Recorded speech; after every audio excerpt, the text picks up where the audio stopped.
All right. Well, welcome back, Sarah. I know you were here a while ago on the pod, but welcome back for a quick little snippet and a specialized conversation to the Diversified Wealth Crew podcast. I'm your host, Tristan McNeil, and I'm joined by my guest, Sarah Dobroka Cooley, who we've had on the past before, talked about her retail experience and her PT experience, but today we're going to be talking about something super cool that you guys probably already know about, but I don't think you know about the term. One of my favorite topics, fun. Yeah, fun. So we're going to hit on the four F's, but before we hit on the four F's, let's talk about what our topic today is. So you want to introduce our topic? Well, I think today we're going to talk about kind of the new and improved landscape of retail shopping centers, kind of what we're seeing. We're not seeing that traditional, your typical retail spaces when you think of, shoe stores, apparel stores. We're now seeing more service-based industries and businesses. So think your barber shops, your nail salons, and actually, what we now call it the four F's. Is that what we're calling it Yeah, these the days? four F's. But So yeah, I mean, as no, I would assume fun is part of one of those F's, right? of course, because that's my favorite topic. Yeah. Food. Okay. I like eating. My other favorite topic, fitness. Okay. Just gotta stay in And shape. yep, and then think your yoga studios, Pilates, all these CrossFit gyms. So fitness. Yeah, fitness. Okay, cool. And then the last one, you got to kind of use your imagination a little bit. But physicians. It doesn't start with an F, but it's still, So, and for me, being in the healthcare real estate space, we're seeing a lot convergence of medical and retail. Okay. Since 2020. So, you might have your yoga studio, and then your dentist office, and then a restaurant. Yeah. All in the same space. So that's kind of what we're seeing more now in that retail. Okay. So I know with these type of retails, how we got on this topic before, it was something that we were talking about. It was it's competitive socializing. Did I get that right? Yes, Okay, yes. so That is what we're calling. That's what we're calling fun these days. that's what we're calling fun these days. So that's the first F. So let's talk about that first F. So what exactly is competitive socializing, and what type of business are we looking at? I think in its simplest form, competitive socializing. Think like games and drinking. Maybe. Okay. So it's adult socializing. I think it's geared towards families, but definitely we're seeing a lot more adults participating. Yeah. So think your axe throwings, your duck pin bowling. Okay. Your pickleball is now the new craze that we're seeing. Seen a ton of pickleballs. Your indoor putt-putts. Okay. We even have archery. There's indoor board game cafes. Your bowling. You think of it, That's really cool. I mean, name it. yeah, I think it's interesting that after a while, when something becomes trendy, it gets an official name, right? So I think the axe throwing was probably one of the originators of competitive social. I mean, I think obviously traditional bowling has been around for a while, but it was just like, oh, we're gonna go bowling. Like you thought bowling was another sport, but well, I think originally we had you would see these large spaces that had a combination. So it'd have the bowling, it'd have the laser tag. Oh yeah, like something along those lines. In the city we have multiple places where you have your pinball arcades. So now what we're seeing is you're seeing those kind of break off into just individual businesses versus, hey, come to this large warehouse or come to this large building. And it's like instead of a one-stop shop, it's more individualized. Right. And one of my new favorites, I haven't tried it yet. Have you tried it? But have you heard of rage rooms? So I've heard of rage rooms. They've been around for a while, but I think we have maybe like one or two in Charlotte. But I've always wanted to try it. Now we think about like date ideas and stuff like that. You're always trying to figure out, what is it, or trying to get something done. I won't say last minute, but if you're a busy person, all the different ideas may not, come to mind right away. It's a great date night. Hey, we're gonna go smash and bash and beat the hell out of things. Right. Now, when I've seen the pictures, I instantly think of The Purge, and I'm like, what are you purging out of your life? Like, that's probably not the thing that if you and your significant other are in an argument, you probably shouldn't take them to the rage room because you might become part of the rage room. So it's funny. I made a post about this not too long ago, and I actually had somebody the other day come on my LinkedIn page and said, "Hey, just wait till we get a combination of pickleball and rage room, like combine that." And it reminded me of this story from when I was in college, and I was like, I kind of already experienced that. So it was Valentine's Day, and the guy I was kind of seeing at the time, we decided he's like, "Hey, do you want to go play racquetball?" Which I'd never done before, but I'm uber competitive, so I'm like, racquetball's intense. So I'm like, let's go.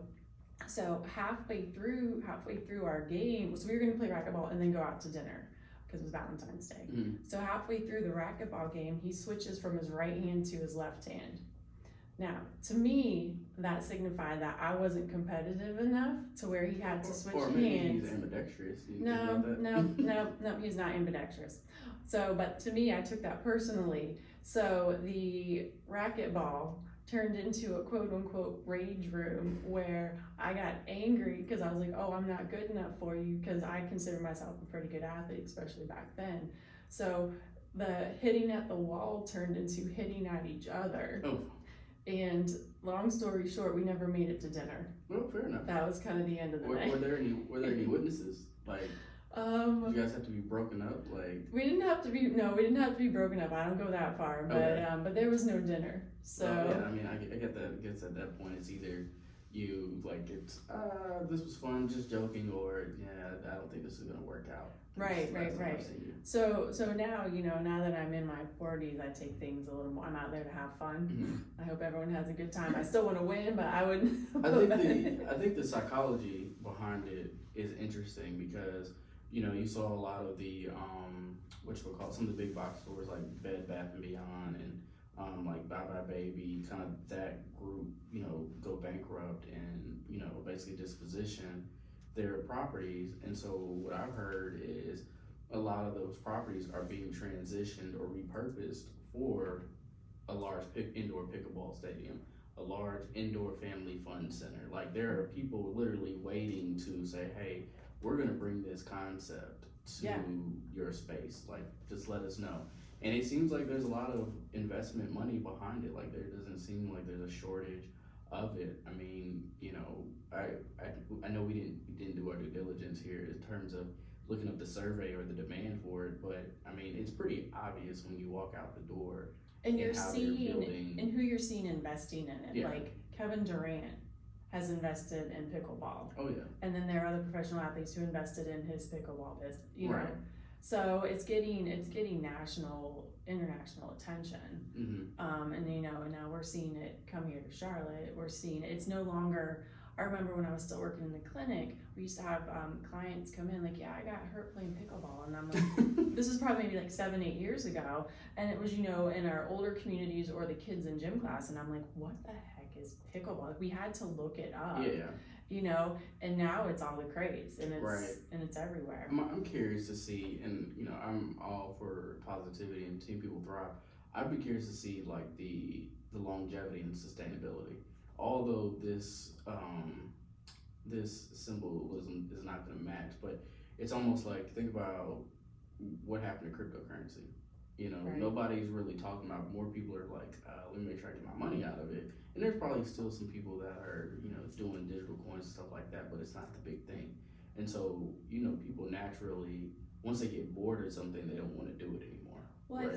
I think fun and fitness is always going to be around. It's just going to be, how does it evolve? So we saw, hey, these huge gyms, these huge, like you said, a Dave and Buster's, and now it's transitioned or evolved into these smaller boutique, places where you can still, your smaller studios, your smaller gym spaces, your Orange Theories, your F45s, so there's always going to be fitness, there's always going to be fun. It's just, now we're seeing it more in this competitive, individualized places. It's more, I think, a little more bougie.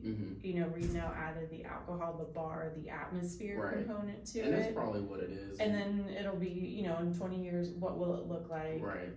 And it looks like kind of, whoever the kids now, whatever they like about it, That's how Fair enough. it'll evolve, because look at us, like, we're the ones that are creating these competitive socializing spaces. Right, and I think that's probably the key term. Like whoever coined this, I hope they trademarked it, and I hope that they're making a lot of money off of it.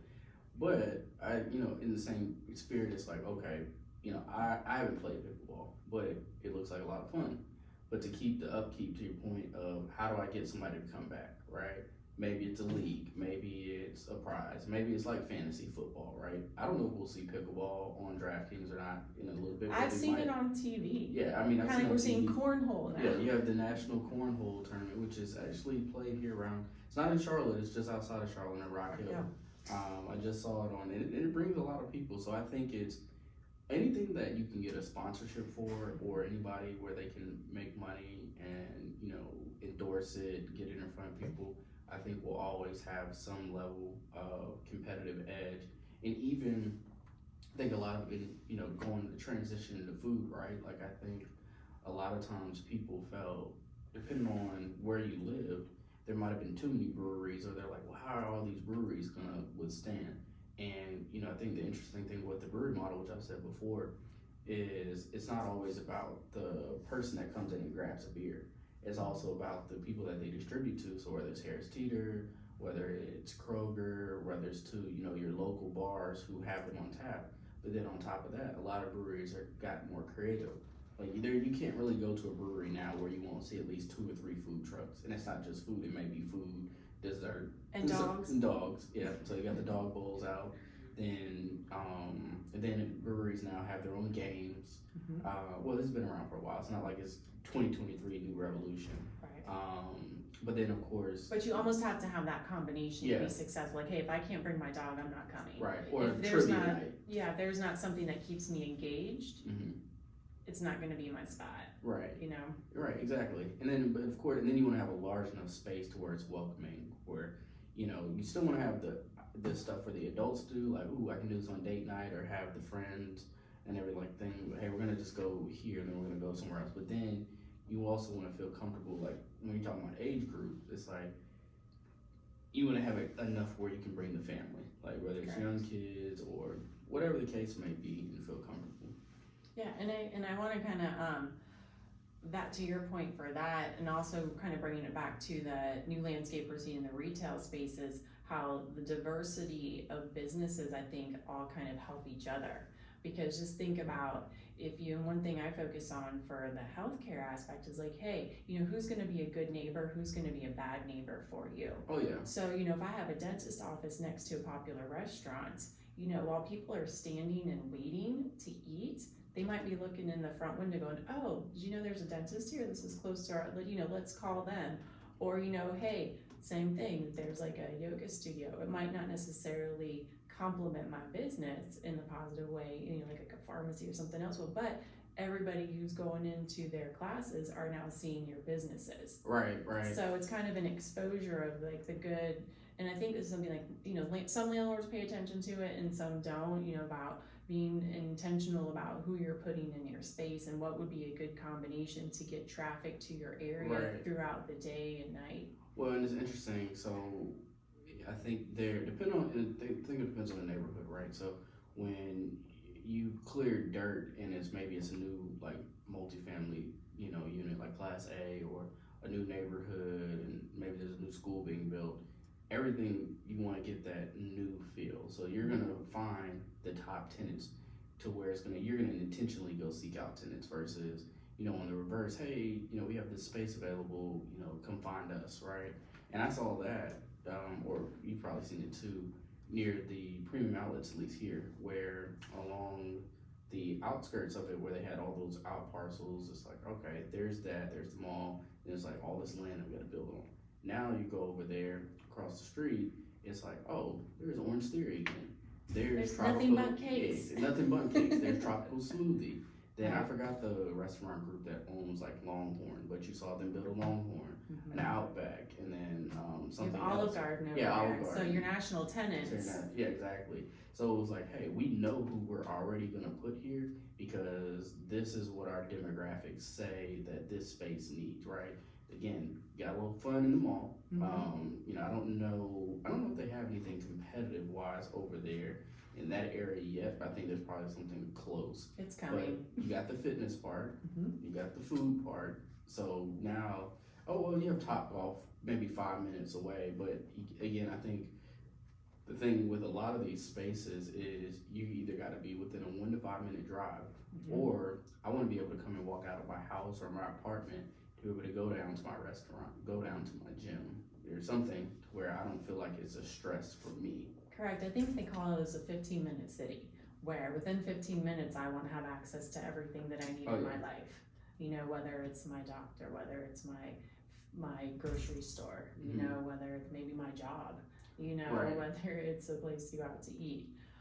So that's why I think why you're seeing a lot of these service-based industries, because you know, coming out of 2020, people want the convenience. They don't want to have to go far. Right. And so you're seeing it. It's kind of like the, you know, wash, rinse, or rinse, wash, repeat, whatever word it goes in. Like, you know, it's kind of like, you know, so you see the same pocket in South Charlotte as you might see in Northeast Charlotte, as you might see in West Charlotte. So you don't have to travel 45 minutes. You can kind of just go 10-15 minutes and you have all you need. Right. No, that makes sense. And it's funny because I was talking to somebody about this last week. They were asking about medical retail. I was like, I'm not the person for medical retail, because they were asking like, should they get into it from a broker standpoint? Like, I know somebody you can talk to, but what I will say is when you get into this business, you get a general understanding of how certain things work. And so they're like, well, you know, I know retail's pretty stabilized, but how's medical? I was like, well, you got to look at it from this standpoint.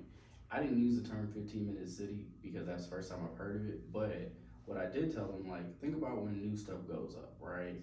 New retail, when a city is expanding and stuff like that. A lot of times people don't want to drive across their city 35-40 minutes to go see their doctor, their optometrist, stuff like that. Now granted, there are people that are loyal to their service providers. Like, if that person's been in your life for 20-25 years, you've seen your kids, all the other stuff, it's I great. drive 45 minutes to get my hair done. Right, exactly. That once you find somebody that works for you, that you genuinely rock with, you know, have a good relationship, you're gonna do it, right? Like, I drive 35 minutes for, you know, some of my service providers. But at the same time, if you're newer to a city, or you don't have that loyalty complex, or, you know, time, when you just have family, stuff like that, becomes more critical to how you use it, then you're probably gonna be like, okay, let me see, closest dentist to me, right? Like, I think my dentist now has probably been the closest ever. Like, I go out of my neighborhood, make a right, and it's funny because they took a plot of land, built the dentist in an area that is like, that's not where a dentist office would go, but the dentist office is 2.5 minutes from me. And I think my response to that person who's saying, hey, should I do healthcare retail? It's healthcare can fit in actually any area of commercial real estate, depending on what it is. But the one thing that I ask my clients is, you know, if you're thinking about a retail space, is what kind of visibility do you need? You know, obviously someone who's like a general dentist might need greater visibility than someone who's a specialist. You know, so if you're in a specialty area, you might not need that visibility because you don't get people walking in off the street. I did something I mentioned in a YouTube video the other week where they were saying, it's like, when was the last time, you know, you were driving down the road and saw a sign for like an oral surgeon? You're like, honey, stop the car, I want my wisdom teeth out today. You know, like that doesn't happen. So therefore, that specialist doesn't need visibility because their business comes from referrals. But you know, if you're talking about maybe a chiropractor, if you're talking about like a therapist, you're talking about generalist, then that retail visibility is probably gonna be more important to their business than someone who is, you know, referral based. They can be hidden away, you know, in a medical office building somewhere. I mean, and I think that's probably true. And I think the visibility also may play a role into just the mindset around it though too. So again, maybe it's not always, hey, I'm gonna bring in new customers or clients, but it could be that, right? When it's slow, just the natural walk-ins, if we've been there long enough, but then, you know, if I'm next to, you know, a poke place, or if I'm next to a healthy food place. It's free marketing, you know? Yeah, or like to your other point, hey, maybe, you know, I've gone and got my eyes checked for my optometrist, and then next door, which we actually have seen here in Charlotte, is Warby Parker or a glasses store. So it plays in one, and then I'm pretty sure they work work together. Like, the optometrist probably has its vendors, but it's like because Warby Parker is right next door, I'm pretty sure they've got It's a some natural in-house referral, discount. Where it's like, yeah. hey, you go to Dr. Such and Such, well, maybe we'll give you your lens for free or transitions for free. Right. You might have to buy these $600 glasses, which I don't think Warby Parker is that expensive, but I don't know. I mean, they've become more popular though, so the more popular you become and more demand, the more price you can change. Right, and that goes into, if you're looking, it's like, who's a good neighbor, who's a bad neighbor? Right. Like, if I just put a chiropractor into a space next to a dentist, well, my chiropractor specializes in upper neck cervical stuff. So if the dentist, if they have someone that comes with TMJ or some upper head injury, hey, go next door, he can fix you. On the other side, if, hey, I'm trying to have like a massage parlor, a CrossFit studio right next door, probably, that's like blaring Metallica or something, probably is not gonna be a good neighbor. Maybe not, but I mean, if they're but you have to take that in consideration. Yeah, of course. But then I think that's the other side too. Like, up here, you see a lot of you see a lot more breweries. It's 50-50, I think, but you see breweries that are attempting to try to get more in that retail space. More so like on the end cap where they can see a local restaurant that is next door. So maybe it's the brewery next to, this independent pizzeria, or, maybe it's some type of street or bar food that goes along with that spot. So it's then they can order in. And then, because I think at the end of the day, it's like, how does my partnership work with yours, right? And then you also see the folks, the investors that just have the money and the experience and just the portfolio where they'll construct their own, 5-6 unit retail building, and they'll put their restaurant group in there, right? So it's like, oh, well, who's coming here? Well, such, and it's like I think the way that the marketing done can be brilliant too, because it's always a mystery, and it's like, oh, well, this is kind of cool. So yeah. So of the competitive socializing, which ones haven't you done? What are you most excited to try? I don't know. That's a good question, because I think it's one of those things. So like, I definitely have done axe throwing. I've definitely done the with the electric the duck pin bowling. I guess maybe I'll get the pickleball at some point. Would you do a rage room? Definitely would do a rage room. Have you done the indoor putt-putt, the bougie Yes, putt-putt? I've done the putt-putt. So I know we have 2 in this area. So the putt-putt can go by kind of fast, but there's one place that I like a lot. I think it's the Puttery. The Puttery is nice because it has 2 courses. So even though they're 9 holes apiece, you do feel like you're playing the full 18. Gotcha. And then you can actually order like your drinks while you're playing. So there's like a actual bar on the course, and then afterward there's like a little restaurant area that you can sit in. So like you can pre-eat, pre-drink, or whatever. You can legit, be there for a couple hours to make it a full experience. And I think that location does brunch as well too. Okay. And then we've got like escape room. Escape room. We even have a Ninja Warrior course in the city. I didn't know about the Ninja Warrior course. It's up in Huntersville. Like I said, we have everything. I have to check that one. See, look, again, it's like you got to stay up with the blogs. The most recent one that I tried a couple months ago with my wife, it's called the Grid. So think about how can I phrase this? Think about a watered down Squid Games with no violent endings. So basically, you go into like a room, like it's up to 30 rooms, and it's basically a mind game. So you have no clues, nothing. It just tells you on the door, hey, this is what you need to do, get out the room. So like maybe we're in a room like this, in basically a square, and you may see 6 lights on there. All 6 lights have to come on at one time. And then there's clues around, but each room, it could be a minute to 3 minutes to solve the puzzle. So it's like an escape room concept?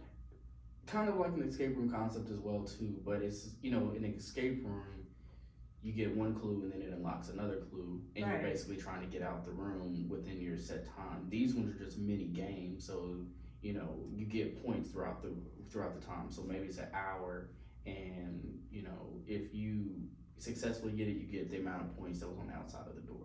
Interesting. If you mess up, then you can go to the next room but you can always come back to that one, but you can't do 2 rooms in a row. So your goal is to try to beat the whole thing within your hour or 90 minutes or however. I think it's 90 minutes is the longest time, but it goes by super fast.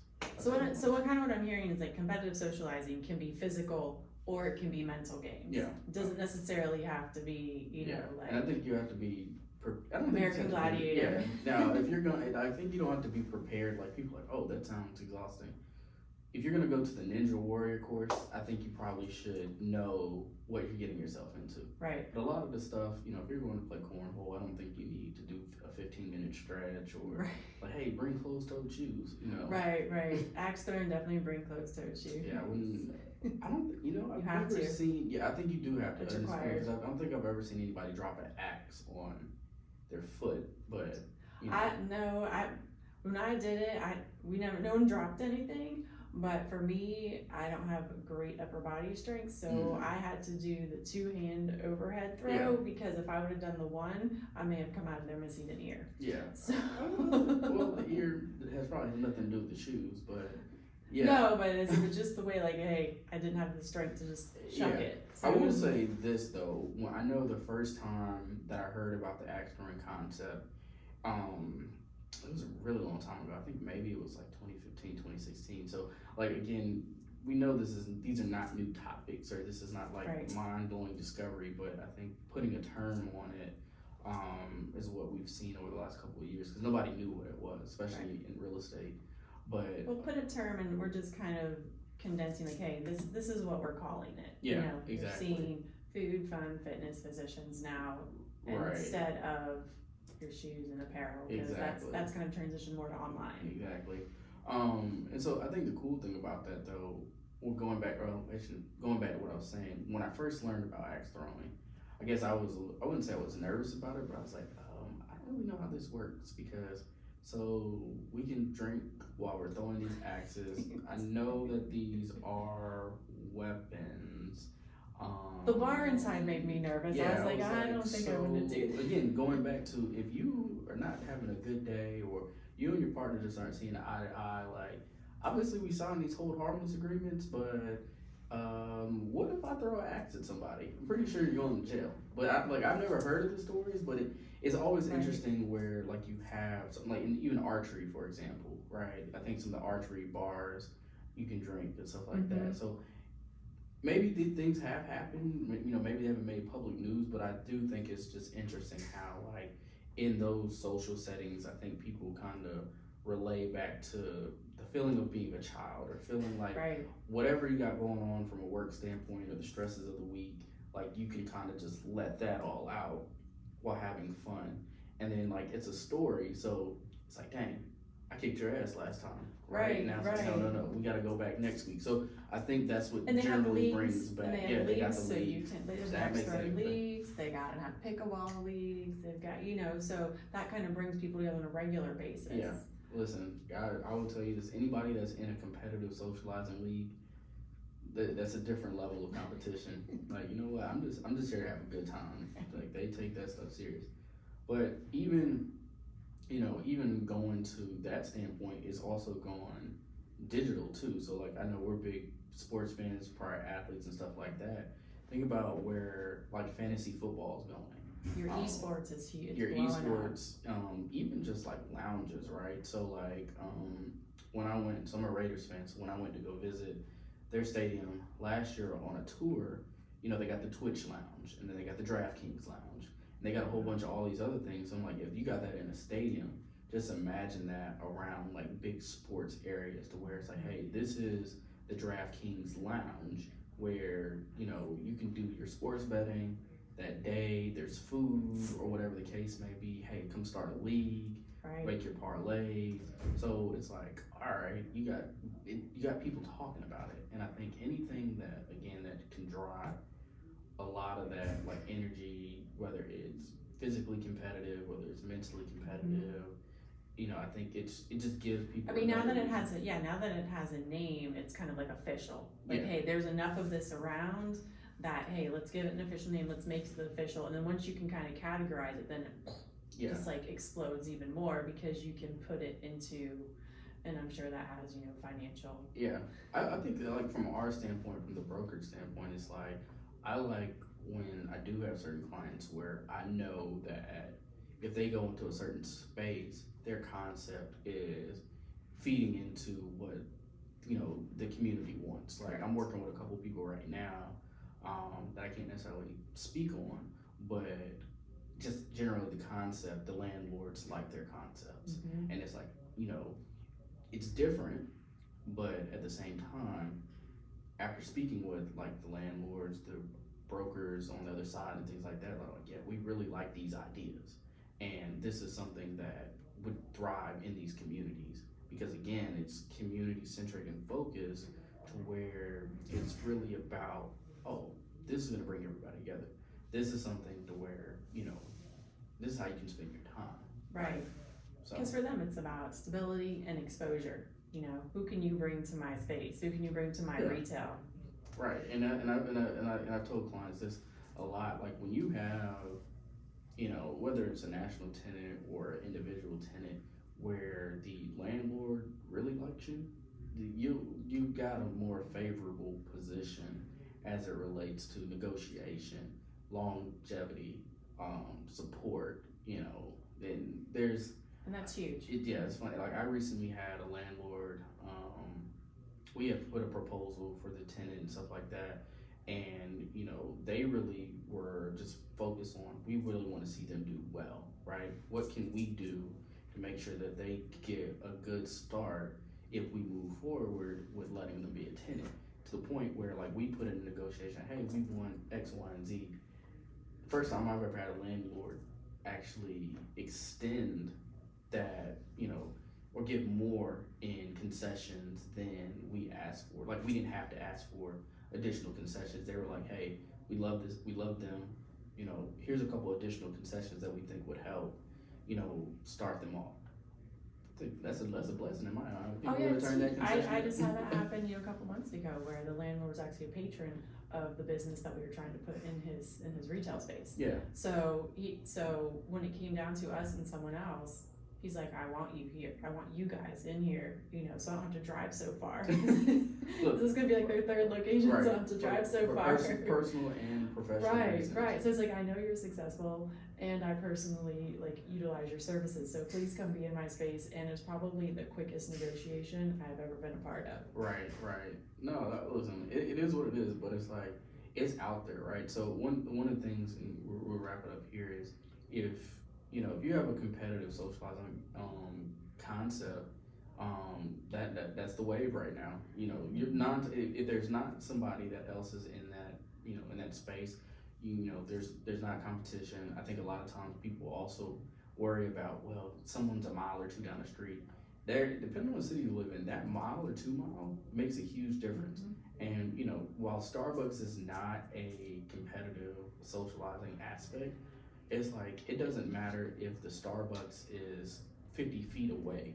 If one Starbucks is busy, that other one is going to be super busy, right? Like, I think, and you've seen it around here, you may have like a Starbucks inside of a grocery store, but then, on the parcel across the street, there's a standalone Starbucks. With a drive-thru. With a drive-thru. And both of them are equally as busy, because it's like, I may want coffee while I'm getting my mangoes and pineapples, whereas the other person is going to get coffee on their way to work or off the highway. Right. So it brings competition. It definitely brings competition. Definitely brings competition. Is there, now, I'll end with this. Is there any competitive business that we don't have that you would like to see, that you loved as a kid? I don't know. I think we have a good combination.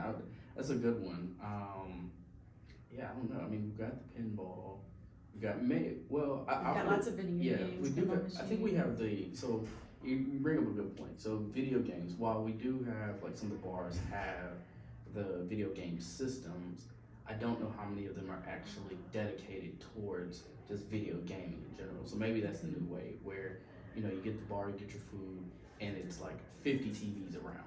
You got your PlayStation over here, you got your 64 over here. Atari? Yeah, Atari works. Your Sega Genesis, your Sega Dreamcast, bring them all back, right? Right. And then, probably. that too. Maybe, and then from there, maybe it's here's the get an hour, or here's the competitive league. Maybe there's a Super Smash Brothers tournament today. Maybe there's a 007 tournament or a Mario Kart. So I don't know.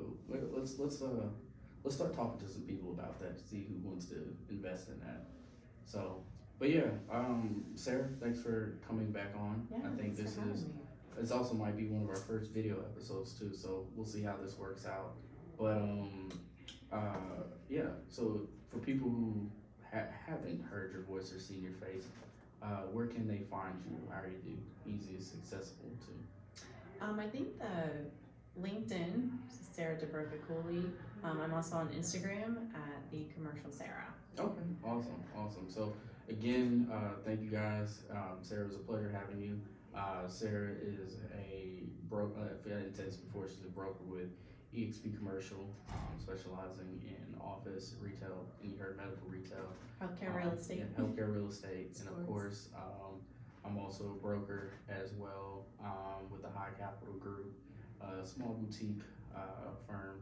We're currently affiliated with EXP Commercial as well too. So either way, thank you guys for joining us on this special episode of the Diversified Wealth Group podcast. As always, if you like this episode, hit the like and subscribe button. We're on all available platforms, and this video actually will be on YouTube shortly. So this was fun. This was fun. So, Thanks so much. all right, bye guys.